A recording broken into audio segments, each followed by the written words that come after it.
Minnesota Twins versus Los Angeles Dodgers. The 2025 Major League Baseball season continues Monday, July 21st, with the Minnesota Twins taking on the Los Angeles Dodgers. The Angeles Dodgers in the Interleague Showdown at Dodger Stadium in Los Angeles, California, and Minnesota and Los Angeles start their three-game regular season series. Last year, the Dodgers took 2 out of 3 from the Twins in Minneapolis. The Twins have only won 2 of their previous 16 games against the Blue Crew. Sunday's games have been excluded from the analysis, and the 47-51 Minnesota Twins visited the Colorado Rockies on Sunday afternoon. Looking to avoid a sweep in a 3-game series, the Twins started the second half of the season in terrible fashion, suffering consecutive losses against the worst team in baseball, 6-4 and 10-6. Minnesota was 5 games behind the bottom wild card in the American League on Sunday morning. The Twins ranked 20th in the MLB in runs scored, 4.20 per game, and 24th in OPS plus 93. On the other side of the ball, they were tied for 17th in runs allowed, 4.35. David Festa is projected to toe the slab at Dodger Stadium on Monday night. The 25-year-old right-hander carries a 3-3 record with a troublesome 5.25 ERA and 1.31 WHIP in 9 starts and 1 relief appearance, 48 innings pitched this season. Festa has never met the Dodgers before. He's 3-5 with a 5.02 ERA in 11 interleague starts and 2 relief appearances in his career. The 58-41 Los Angeles Dodgers hosted the red-hot Milwaukee Brewers on Sunday afternoon, hoping to avoid a sweep in a 3-game series. After a 2-0 defeat in the opener, the Dodgers suffered a narrow 8-7 loss to the Brewers in the middle game of the series. The Dodgers are topping the NL West. On Sunday morning, they were 4.5 games ahead of the San Diego Padres and 6 above the San Francisco Giants. The Dodgers were a game and a half behind the Chicago Cubs, who boasted the best record in the big leagues. Los Angeles scores 5.30 runs per game, second in the MLB, while surrendering 4.64 runs in return, 23rd. Shohei Ohtani is expected to get the starting call on Monday night, and the 31-year-old right-hander has only thrown 9 innings across 5 starts this season. He's allowed 1 earned run on 5 hits and 2 walks across those 9 frames. Ohtani is 1-0 with a 2.08 ERA in 3 career starts against the Twins. He hasn't met Minnesota since 2023, and the current Twins are 8 for 47 with 3 doubles and a home run against Ohtani. Despite limited innings this year, his efficiency and command remain elite, making him a potential game changer if he's stretched out deeper into this start. Both teams are struggling to hit the righties in July, Minnesota 85 WRC+, Los Angeles 71 WRC+. But I certainly have more faith in the Dodgers lineup. As mentioned, I expect Ohtani to torture the Twins for a few innings, so I don't expect to see a proper high-scoring affair. The Twins won't hesitate to make an early call to their bullpen should David Festa start to struggle. With both offenses sputtering and a quick hook likely for any shaky arm, this matchup has all the makings of a tight, low-scoring contest dominated by pitching adjustments. Shohei Ohtani threw 3 scoreless innings against the Giants last time out. He fanned 4 while yielding a hit and a walk. The Dodgers are very cautious with Ohtani, who won't go deep into games for a while as he continues building up arm strength. Still, in short bursts, Ohtani remains electric and should shut the Twins down early with his devastating splitter and high 90s fastball.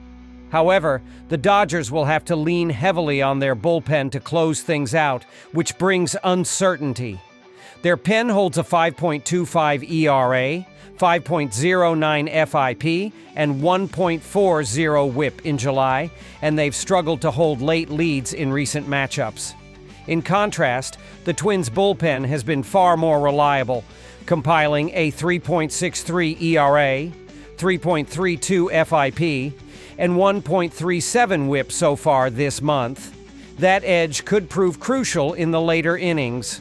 With the Dodgers opting for a committee approach behind Ohtani, the question becomes whether they can string together enough clean frames to support a low-scoring win. The bullpen disparity tilts the late-game advantage slightly toward Minnesota, which makes this a dangerous spot for the Dodgers as favorites, even if they get an early lead behind their two-way superstar. It's hard to trust David Festa, so I will go with the Dodgers. Festa has allowed at least 4 runs in 3 of his previous 5 starts.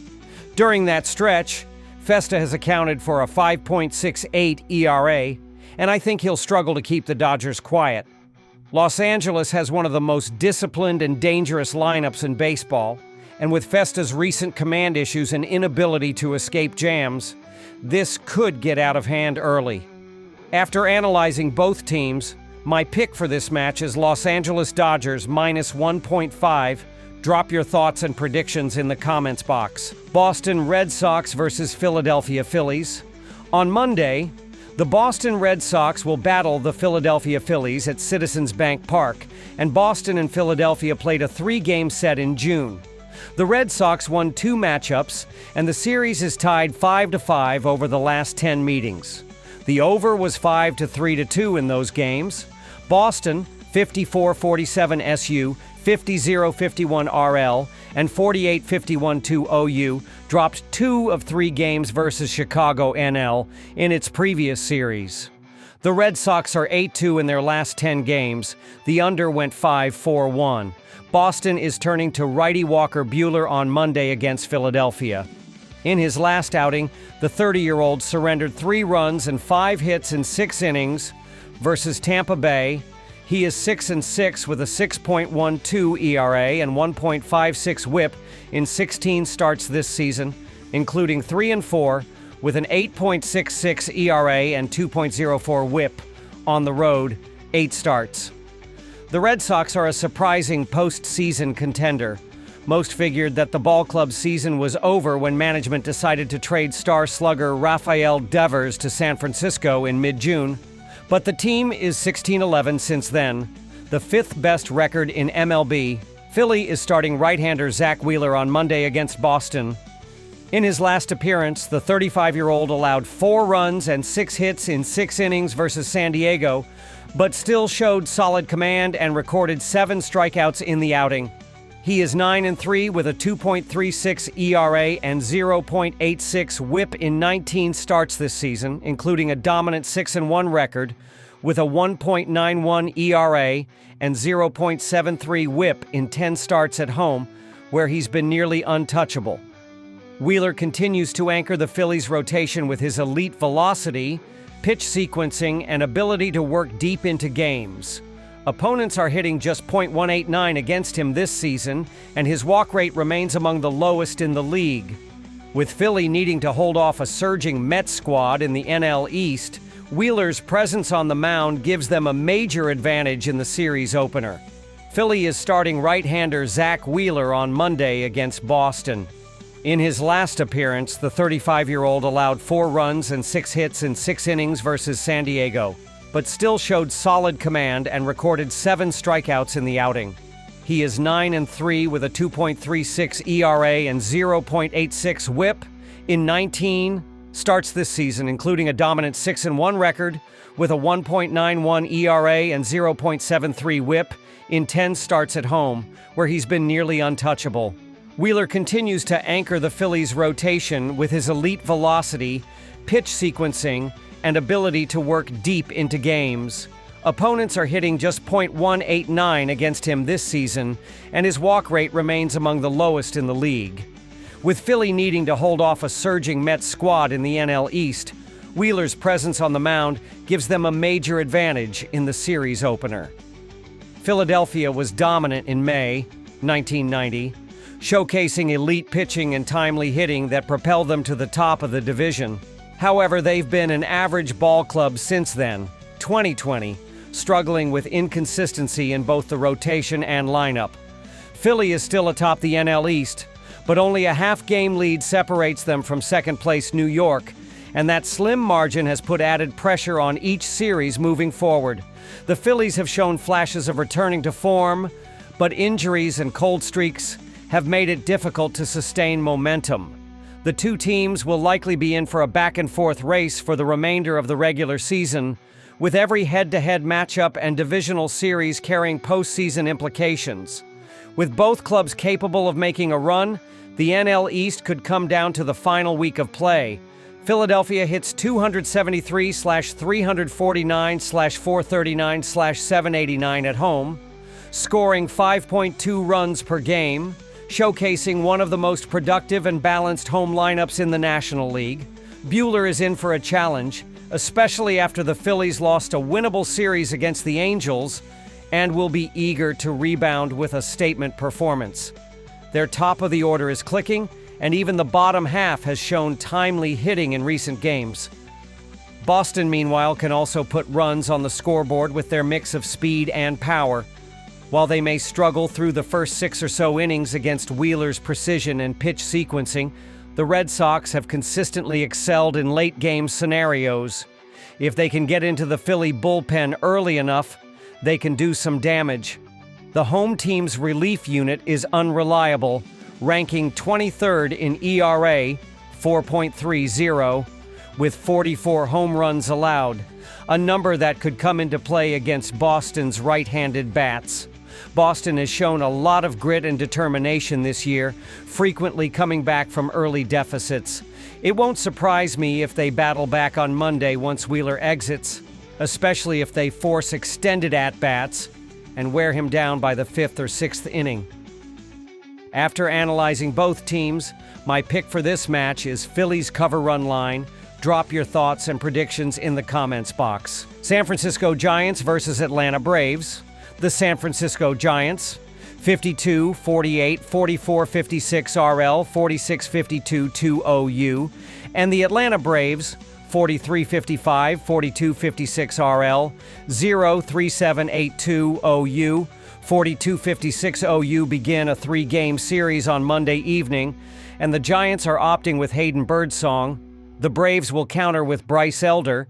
The Giants lead the season series 3-0. Hayden Birdsong will get the nod on Monday evening. Birdsong was outstanding in his previous effort, conceding only 1 run in 5 innings against the Athletics, and secured the win. The righty had a rough June but has been better this month and has recorded a 4.11 ERA and a 1.42 WHIP, accompanied by a 4-3 record in 65.2 innings of work on the season. Birdsong has squandered 4 runs with a 1-0 record in 9.1 career innings against the Braves. The San Francisco Giants continue a road trek on Monday. The Giants are battling in the wild card. They have dipped 2 games behind. The squad has won 3 of its past 5 series. The Giants dropped a series against the Dodgers before the break and were dealt a series sweep on the road by the Blue Jays on the weekend. They scored 9 runs and surrendered 18 runs. The Giants are 24-28 on the road. Rafael Devers has been subpar since he was acquired in a deal with the Red Sox last month. The veteran slugger has 5 RBIs and a .637 OPS in July. Devers has accumulated 8 RBIs and a 1.2 OPS against the Braves this season. Mike Yastrzemski has only managed 1 RBI this month. The 34-year-old has 29 RBIs and a mediocre .714 OPS. Wilmer Flores is slumping, posting a weak .504 OPS this month. The 33-year-old first baseman has 55 RBIs and a .688 OPS. Heliot Ramos posted a .769 OPS in the first series against the Braves. The 25-year-old slugger is an exciting player and has a .769 OPS on the year. San Francisco is averaging 4.05 runs on the year, marking them 22nd. The pitching is strong, posting a 3.59 ERA, good for third. The Braves are sending Bryce Elder to the mound to begin the series. Elder last pitched on the 9th and squandered 2 runs in 6.2 innings against the Athletics and secured the win. The veteran righty has not been able to click this season. He has squandered 4 or more runs in 4 of his past 5 outings and has posted a 5.65 ERA and a 1.51 WHIP, accompanied by a 3-6 record in 79.2 innings of work.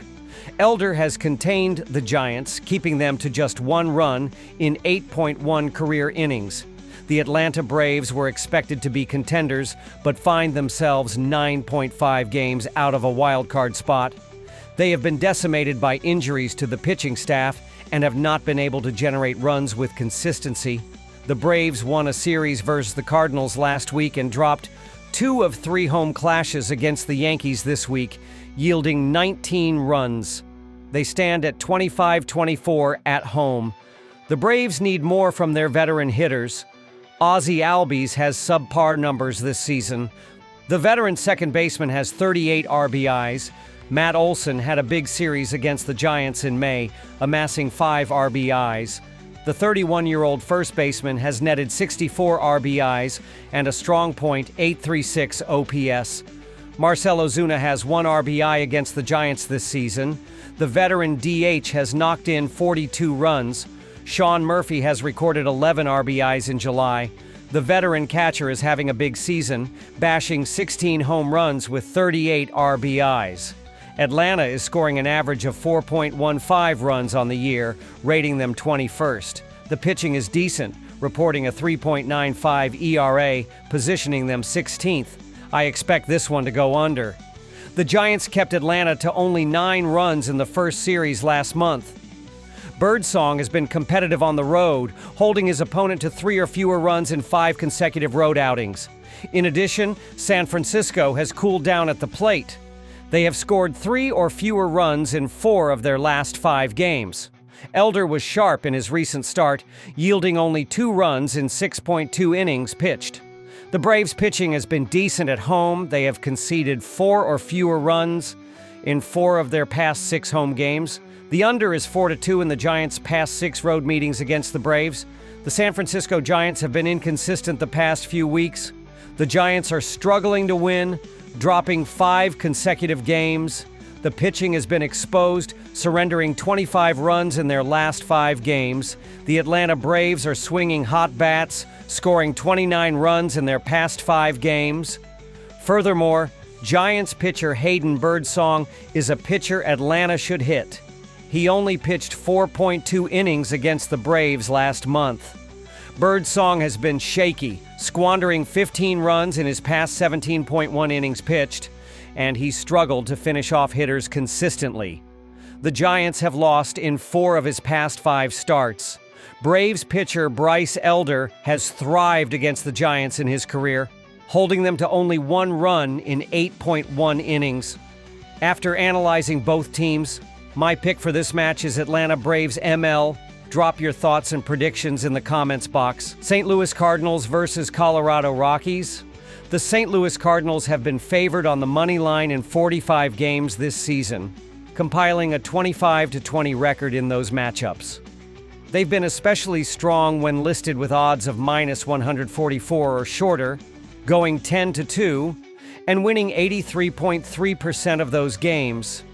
On the other side, the Colorado Rockies have been underdogs in 95 games and have struggled significantly, winning just 23 times for a 24.2% success rate.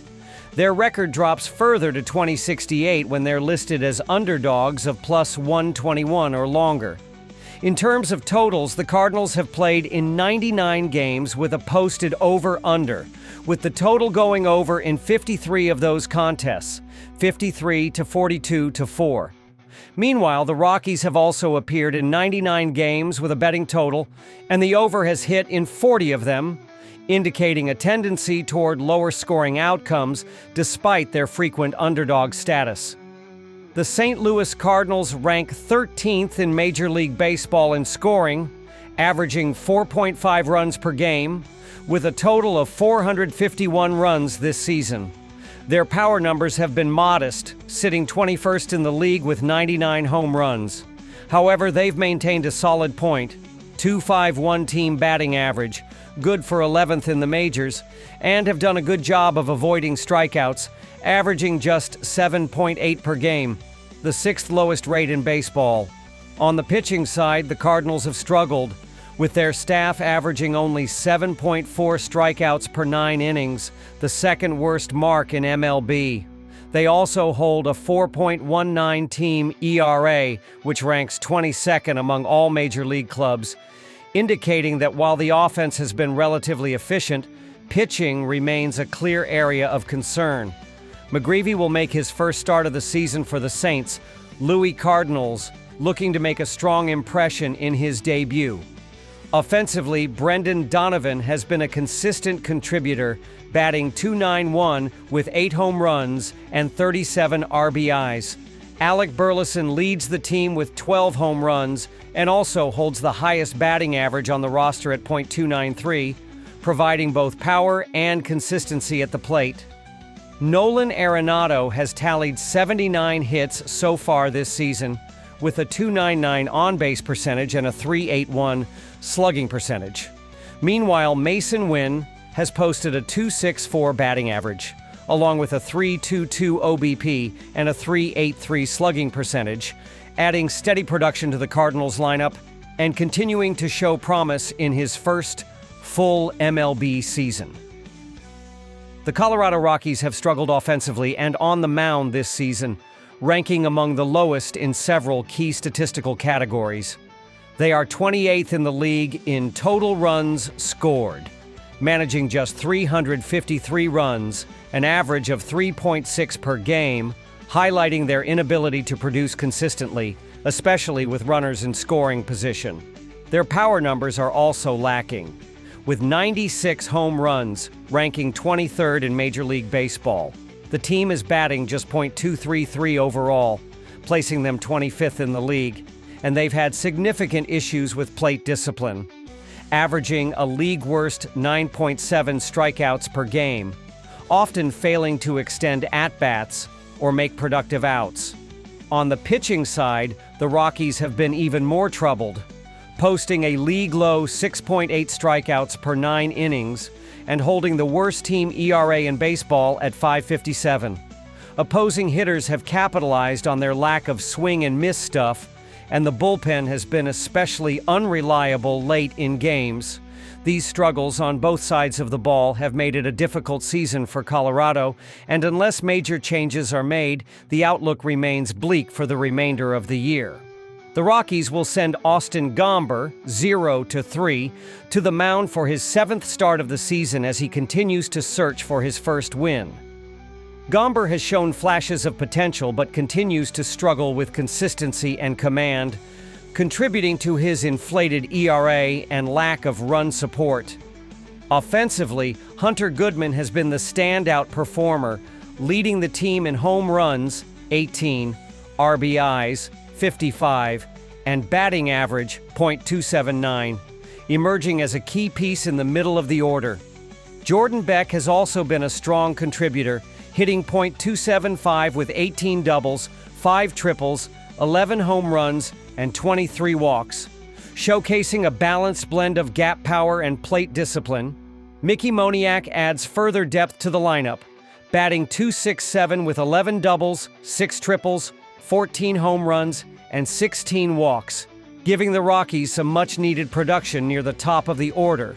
Ryan McMahon, despite a lower batting average of .217, has provided power with 15 home runs and added 15 doubles, a triple, and 46 walks, contributing to Colorado's offensive output and drawing consistent attention from opposing pitchers.